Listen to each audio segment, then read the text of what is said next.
If you are married to a spouse who abuses you verbally, there are some steps that you need to take that will help you in your marriage. Number one, don't think that there is something wrong with you. That is why your spouse is very, very abusive verbally. It's about him. He is not civilized, or she is not civilized. It has nothing to do with you. So number one, don't think that there is something wrong with you, because the Bible says, out of the abundance of the heart, the mouth speaks. That person is full of bitterness, full of hatred, full of anger. That is why anytime he or she opens his or her mouth, it's about abuse, verbal abuse. So number one, you need to understand that it is not your fault. Understand that it is not your fault. The second thing that you need to do is sit down with your spouse and tell him, my dear, I love you. I married you because I've seen something in you. I love the way you take care of the kids. I love the way you take care of me and all that. But there is something that I need you to understand. I don't like the way you speak to me. Let him or her know. Don't harbor it in your heart. Don't be bitter. Let him or her know that, my dear, I love you. Don't criticize him, but come from a place of love. A place of love. And I believe that God will give you the wisdom. Say, my dear, please, I don't like the way you talk to me.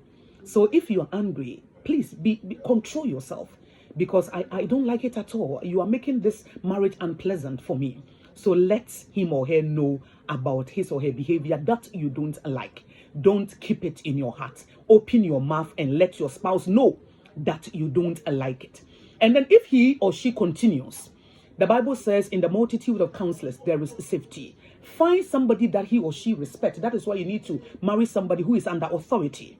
Maybe your church leaders, your pastor, or the neighborhood, your community, somebody, a friend that he or she respects, so that the person somebody who speaks into his or her life, so that the person will speak to your spouse about it. So that is number three.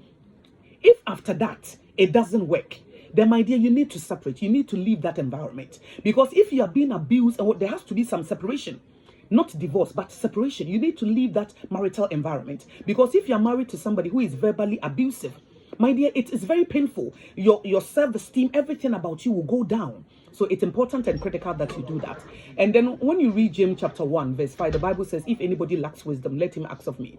You can go to God in prayer as you pray for your spouse and tell God to give him or her revelation. And also ask God that, dear, I need your wisdom, Father. I need your wisdom to know what to do. My husband is very abusive. My wife is very abusive.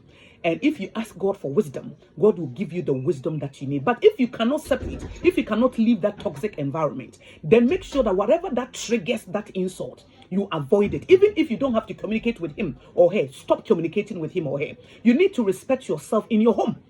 So if you cannot separate, then my dear, ensure that whatever that you do, that will trigger that abuse, because you need to leave. But if you think that because of circumstances beyond your control, you cannot leave, then make sure that whatever that you do, if it's a conversation, if maybe you are asking him or her a question, anything that will lead to that situation, make sure that you avoid that. And as you continue to pray, I believe that God will give you the wisdom that you need in order for you to know the way forward. He will give you specific wisdom, specific knowledge, so that you will know how to go about it. Because when you read, I think Psalm 32, verse 8, he said, I will instruct you the way you should go. I will advise you and I will watch over you.